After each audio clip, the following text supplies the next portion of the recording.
और सारे घर के काम ना मैं खुद ही करती हूँ अकेले।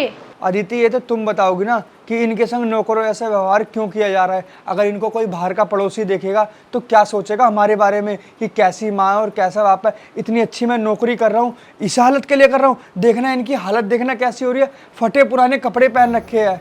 क्या सोचेगी दुनिया कि एक फौजी के बच्चे अपने घर में झाड़ू पोछा कर रहे हैं और इतने बुरे कपड़े पहन रखे हैं। अरे प्रिंस, ये सब तुम क्या बोले जा रहे हो? ऐसा कुछ भी नहीं है। मैं ही सच में घर के सारे काम करती हूँ। मैंने इनको इतनी बार मना करा है, ये खुद अपनी मर्जी से काम करते हैं। मैं डांटती भी हूँ, इनको कुछ भी फर्क नहीं पड़ता। और जबकि मेरे को तो बहुत पसंद है घर के काम करना। अच्छा, तो तुम्हें घर के काम करना पसंद है ना?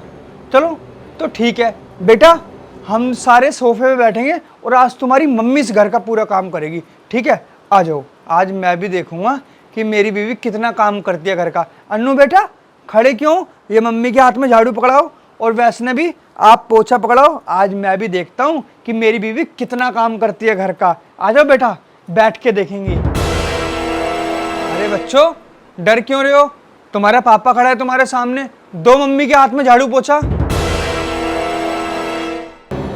हाँ, सही बोला तुमने। मैं ही हूँ जो इनसे घर के काम करवाती हूँ। और ये करेंगे भी क्या घर में बैठे बैठे? और वैसे भी तुम तो बॉर्डर पे चले जाते हो और तुम ये अपनी दोनों बेटियां मेरे सर पे छोड़ के चले गए। अरे ये काम नहीं करेंगी तो क्या मैं काम करूँगी? मैंने तुमसे शादी इसीलिए की थी क्या कि घर में बैठ के मैं घर के सारे काम करूँ, इनको टाइम पे खाना दूँ, इनकी सेवा करूँ, सारे घर की चीज़ें मैं संभालूँ। अरे मैंने शादी इसलिए करी थी ताकि मैं अपनी लाइफ अच्छे से जी सकूँ, इंजॉय कर सकूँ, घूम फिर सकूँ अपने दोस्तों के साथ। लेकिन नहीं, मैं तो कहीं जा ही नहीं सकती क्योंकि मेरे सर पे इन दोनों की जिम्मेदारी है। देखो प्रिंस, तुम्हें मेरी बात बुरी लगेगी लेकिन ये दोनों ना मेरे को बिल्कुल भी नहीं पसंद। और मैं ना इस घर में एडजस्ट कर करके थक चुकी हूँ।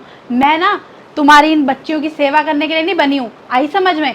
बेहतर यही होगा कि तुम ये अपनी दोनों बच्चियों को ना अनाथ आश्रम में छोड़ाओ या कहीं भी छोड़ाओ। मैं नहीं रह सकती इनके साथ। अरे कैसी औरत है, मुझे तो बिल्कुल भी नहीं पता था कि तेरा असली रूप ऐसा है। इसके माँ बाप होने के बावजूद भी इन बच्चों के फिर भी ये अनाथ आश्रम में जाएंगे। ऐसा मैं हरगिज नहीं होने दूंगा। तुम्हें पता है एक फौजी के वजह से कितने लोगों के परिवार सुरक्षित रहते हैं, पर तुम ना मुझे मजबूर कर रहे हो कि मैं ये नौकरी छोड़ूं।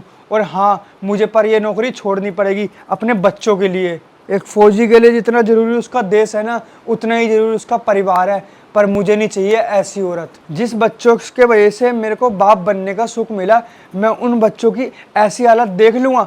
और तू क्या समझती है कि मैं तब तेरे साथ रहूँगा? अब मैं फैसला कर चुका हूँ कि मुझे तेरे संग 1% भी नहीं रहना। नहीं नहीं पापा, हमारी वजह से आप मम्मी को ऐसे मत छोड़ो।